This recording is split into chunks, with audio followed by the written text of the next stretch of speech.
مجلس اتحاد المسلمین کے صدر بیرسٹر اسد الدین اویسی نے 17 رمضان کے تاریخی موقع پر عوام سے آن لائن خطاب کیا۔ اس دوران انہوں نے نوجوانوں سے روزہ رکھنے اور قرآن سے لو لگانے کی اپیل کی ہے۔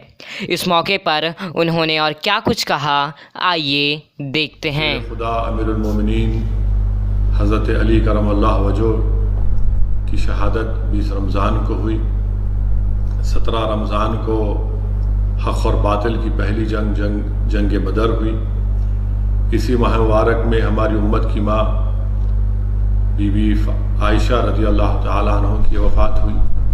امام حسن کی رضی اللہ تعالیٰ عنہ شہزاد جنت کی پیدائش ہوئی۔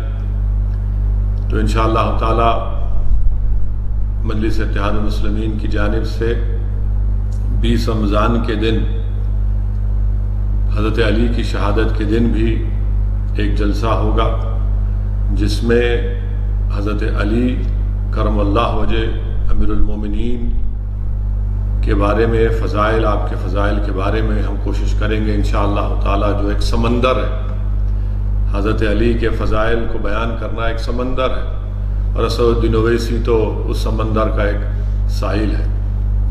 اور انشاءاللہ تعالی 20 رمضان کے دن شیر خدا کے بارے میں، امام حسن کے بارے میں، بی بی ختیجہ ہماری امت کی ماں کے بارے میں، شہزادی جنت حضرت فاطمہ رضی اللہ تعالیٰ عنہ کے بارے میں، اور ہماری امت کی ماں حضرت عائشہ صدیقہ رضی اللہ تعالیٰ عنہ کے بارے میں کوشش کروں گا ان کے بارے میں کچھ ذکر کر سکوں۔ ان تمام عظیم ہستیوں کے بارے میں، شخصیتوں کے بارے میں، ان کے فضائل حدیث جو آئے ہیں اس کا ذکر کر سکوں۔ آج کا یہ جلسہ، کیونکہ آج 17 رمضان ہے، آج ہی کے دن حق و باطل کی پہلی جنگ ہوئی تھی، انشاءاللہ تعالی اس کا میں ذکر کرنے کی کوشش کروں گا۔ آپ جانتے ہیں کہ یہ رمضان کے ماہ مبارک میں ہم دوسرے دہے میں آ چکے ہیں، اور رحمت کا دہا ہم سے رخصت ہو چکا ہے، اب مغفرت کا دہا ہے۔ اسی لیے ہم تمام کو یہ کوشش کرنا ضروری ہے کہ ہم اللہ سبحانہ و تعالیٰ کو اس ماہ مبارک میں راضی کریں، اپنے گناہوں کی مغفرت کرائیں۔ اس لیے کہ حدیث شریف میں آیا کہ اللہ کے رسول صلی اللہ علیہ وسلم نے، جمعے کا دن تھا، رحمت العالمین صلی اللہ علیہ وسلم منبر مبارک پر اپنا پائلہ قدم رکھتے ہیں اور آمین کہتے ہیں۔ اسی طرح اللہ کے رسول صلی اللہ علیہ وسلم نے 3 مرتبہ آمین کہا۔ بعد میں اللہ کے رسول صلی اللہ علیہ وسلم سے، رحمت العالمین سے، شافع روز جزا سے، امام الانبیاء سے پوچھا گیا، یا رسول اللہ صلی اللہ علیہ وسلم، آپ نے منبر پر خد مبارک رکھا، آمین کہا، 3 مرتبہ کہا، کیوں کہا؟ اللہ کے رسول صلی اللہ علیہ وسلم نے فرمایا کہ جبریل امی تھے، اور وہ دعا کر رہے تھے کہ ہلاک ہو جائے وہ شخص جس نے اپنے ضعیف ماں باپ کو پایا اور ان کی خدمت نہیں کی، تو میں نے آمین کہا۔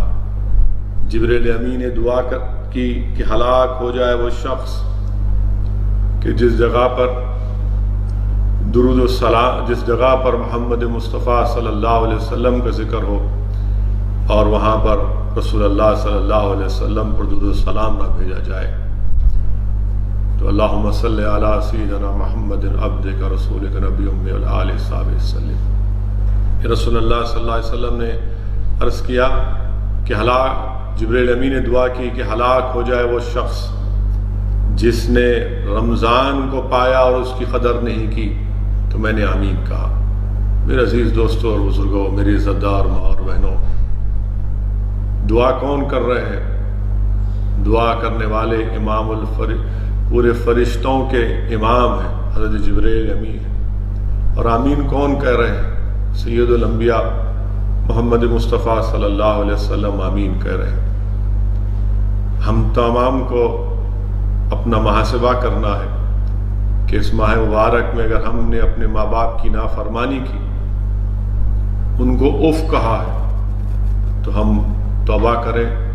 اپنے ماں باپ اگر زندہ ہیں تو ان کو راضی کریں، کیونکہ حضرت جبریل دعا کر رہے ہیں کہ ہلاک ہو جائے وہ شخص جس نے ضعیف ماں باپ کو پایا، ان کی خدمت نہ کی. اگر ہم کہیں پر بیٹھے ہیں اور رحمت اللہ علیہ صلی اللہ علیہ وسلم کا ذکر ہوتا ہے، بلکہ ہر وقت آقا کا ذکر ہونا چاہیے، ہر وقت آقا کا ذکر ہونا چاہیے، اور وہاں پر ہم درود السلام نہیں پڑھتے ہیں رحمت اللہ علیہ صلی اللہ علیہ وسلم پر، تو جبریل امین دعا کر رہے ہیں، کملی والے آقا آمین کہہ رہے ہیں. اور الحمدللہ اللہ نے ہم کو زندہ رکھا اور یہ ماہ مبارک رمضان عطا کیا، اور ہم کو اللہ نے یہ توفیق بھی دی کہ ہم روزہ رکھیں. اور اگر ہم نے رمضان میں اس کی قدر نہیں کر رہے ہیں، تو حضرت جبریل دعا کر رہے ہیں کہ ہلاک ہو جائے وہ شخص جس نے رمضان کو پایا، اس کی قدر نہیں کی. میرے عزیز دوستوں اور بزرگوں، اسی لیے یہ مغفرت کا دہا ہے. ہم تمام کو یہ پوری کوشش کرنی چاہیے کہ ہم اس ماہ مبارک میں جو نزول قرآن کا مہینہ ہے، اس میں ہم روزے رکھیں، پابندی کے ساتھ رکھیں. اگر میرے کوئی غیور نوجوان ساتھی کسی بنا پر یا اپنی ان سے غلطی ہوئی روزے نہیں رکھ سکے ہیں، میری آپ سے گزارش ہے کہ فوراً جو رمضان کے ابھی دن باقی ہیں اس کی قدر کرو میرے عزت دار بھائیوں اور بہنوں، اور فوراً آج ہی سے یہ نیت کرو کہ میں رمضان میں روزے رکھوں گا اور اس کی قدر کروں گا. کیونکہ یاد رکھیے، میں نے پہلے بھی کہا تھا، آج بھی آپ کے سامنے عرض کر رہا ہوں کہ حدیث شریف میں آیا کہ اللہ کے رسول صلی اللہ علیہ وسلم نے فرمایا کہ اس ماہ مبارک میں جہنم کے دروازوں کو بند کر دیا جاتا ہے، شیاطین کو جھکڑ دیا جاتا ہے، جنت کے دروازوں کو کھول دیا جاتا ہے. اور اس ماہ مبارک کی ہر رات کو، ہر شب میں اللہ سبحانہ و تعالیٰ اپنی شان کے مطابق یہ آوازیں آتی ہیں آسمانوں سے کہ ہے کوئی شخص جو اللہ کو راضی کرنا چاہتا ہے کوئی شخص جو اللہ کو راضی کرنا چاہتا ہے، کوئی شخص جو اپنے گناہوں سے توبہ کرنا چاہتا ہے. میرے عزیز دوستوں اور بزرگوں، آج اللہ کی رحمت ہم کو تلاش کر رہی ہے. اسی لیے میری آپ سے گزارش ہے کہ اس ماہ مبارک کی قدر کریے. نہیں معلوم یہ زندگی کا چراغ کب گر جائے، ہمارے زندگی کب ختم ہونے والی ہے صرف اللہ جانتا ہے، مگر یقیناً زندگی کا خاتمہ ہوگا. اور ضرورت اس بات کی ہے کہ ہم اپنے گناہوں سے توبہ کریں، اپنے اعمال میں نیکیوں کا اضافہ کریں. اور میں نے جس حدیث شریف کا آپ کے سامنے ذکر کیا کہ اللہ کے رسول صلی اللہ علیہ وسلم جب منبر مبارک قیامت کا دن ہوگا، حساب کتاب ہوگا، میزان ہوگا، حضرت آدم علیہ السلام سبز رنگ کے کپڑے پہن کر اللہ کے عرش کے پاس کھڑے ہوں گے. ایک شخص کو لایا جائے گا اور اللہ حکم فرمائے گا کہ اس کو جہنم میں ڈالو. جب فرشتے اس کو جہنم کی طرف لے کر جاتے ہیں تو حضرت آدم علیہ السلام رسول اللہ صلی اللہ علیہ وسلم کو کہتے ہیں کہ محمد صلی اللہ علیہ وسلم دیکھو آپ کو امتی جہنم میں جا رہا ہے. اللہ کے رسول صلی اللہ علیہ وسلم دوڑتے ہیں، ان فرشتوں سے کہتے ہیں کہ کیوں میری امتی کو لے کر جا رہے ہو؟ تو فرشتے کہتے ہیں کہ اللہ کا حکم ہے، حکم بجا لانا ہے. اللہ کے رسول صلی اللہ علیہ وسلم رحمت اللہ علیہ اللہ کی عرش کی طرف دیکھ کر عرض کرتے ہیں، یا اللہ تو نے جو مجھ سے وعدہ کیا اس کو پورا کر دے. اللہ سبحانہ و تعالیٰ فرشتوں کو حکم فرمائے گا کہ محمد صلی اللہ علیہ وسلم نے جو کہا اس حکم کو بجا لاؤ. اس شخص کو روکا جائے گا اور اللہ فرمائے گا کہ میں اپنے حبیب کے پاس سے کاغذ کو نکالوں گا، اور اس چھوٹے سے کاغذ کو نکال کر اللہ اس شخص، گنہگار شخص کو جس کو اللہ نے حکم دے دیا تھا جہنم میں ڈالنے کا، اس کے میزان کے، اس کے اعمال کے ترازو میں رکھے گا اور اچانک اس کے نیکیوں کا پلہ بھاری پڑے گا اور اللہ فرمائے گا کہ لے کر جاؤ اس کو جنت میں۔ وہ شخص حیران دیکھے گا اللہ کے رسول صلی اللہ علیہ وسلم کی طرف اور کہے گا کہ آپ کون ہیں؟ اتنا نورانی چہرہ آپ کا، آپ کون ہیں؟ تو رحمت للعالمین صلی اللہ علیہ وسلم ارشاد فرمائیں گے کہ میں وہ ہوں جو تو دنیا میں مجھ پر درود السلام بھیجتا تھا، آج اس درود السلام کی وجہ سے اللہ نے تیری مغفرت کر دی۔ میرے عزیز دوستوں اور بزرگوں، یہ درود السلام کی اہمیت ہے کہ جو آج اللہ ہم کو زندہ رکھنے کا موقع عنایت فرما رہا ہے۔ ہم کثرت سے روزے رکھیں، قرآن کریم کی تلاوت کریں، اپنے ماں باپ کو راضی کریں، ان کو اف تک نہ کہیں۔ حدیث شریف میں آیا کہ ایک شخص کے اعمال اس کے میزان میں، ترازو میں برابر ہو جائیں گے، اچانک اس کے گناہوں میں اضافہ ہو جائے گا۔ معلوم ہوگا کہ اس کے گناہوں میں، اس کے اعمال میں اضافہ اس لیے ہوگا کیونکہ اس نے اپنے ماں باپ کو اف کہا تھا۔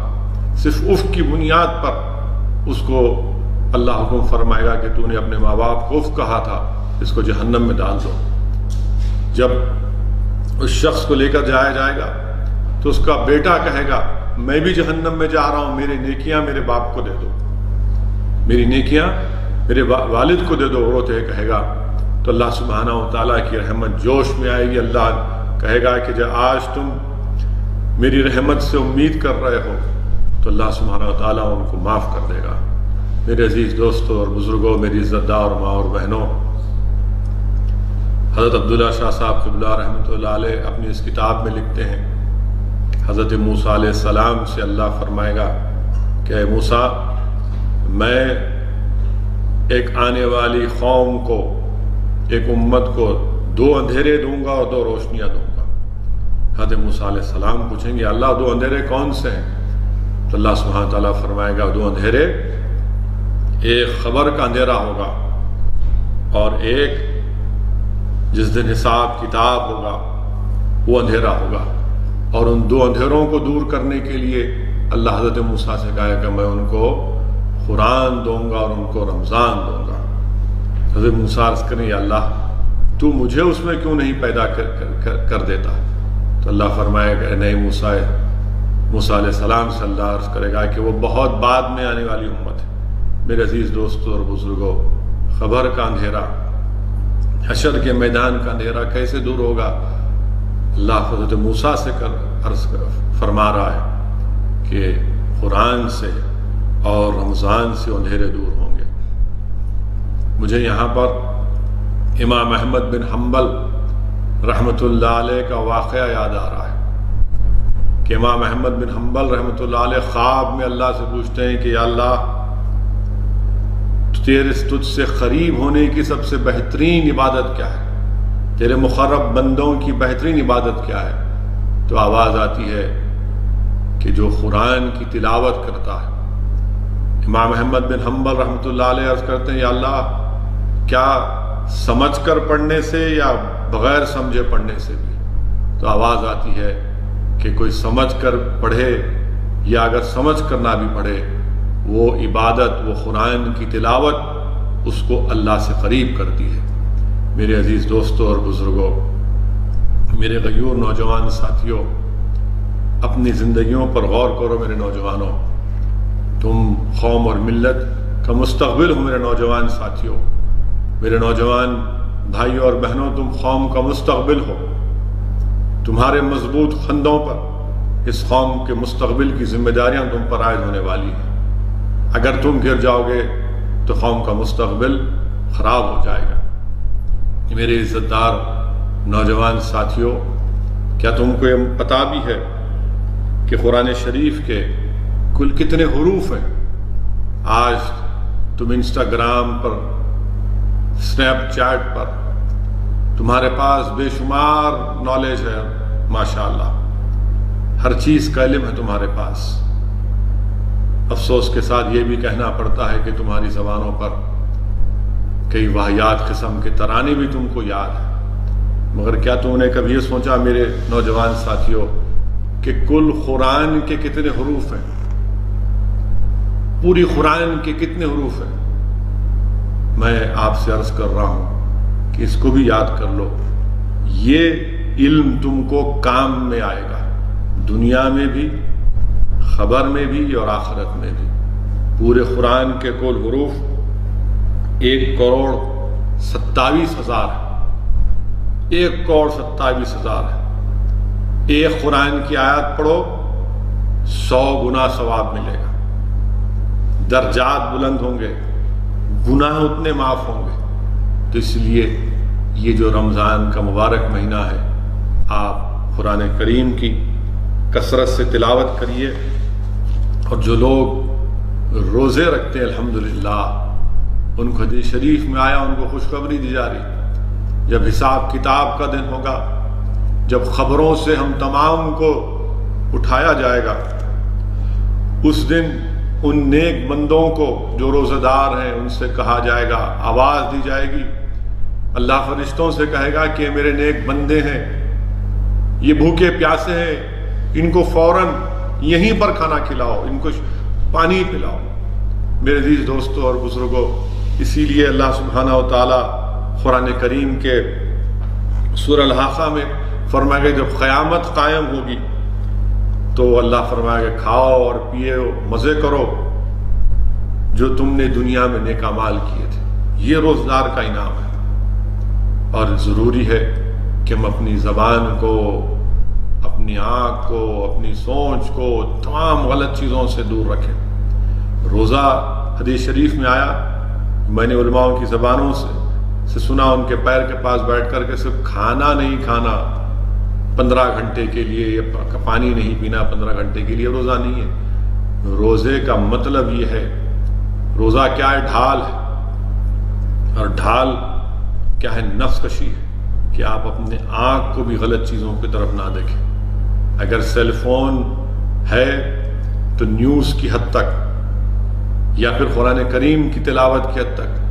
مگر اگر آپ وہی پرانی روش پر ہیں تو پھر میرے بھائی کیسے ہوگا؟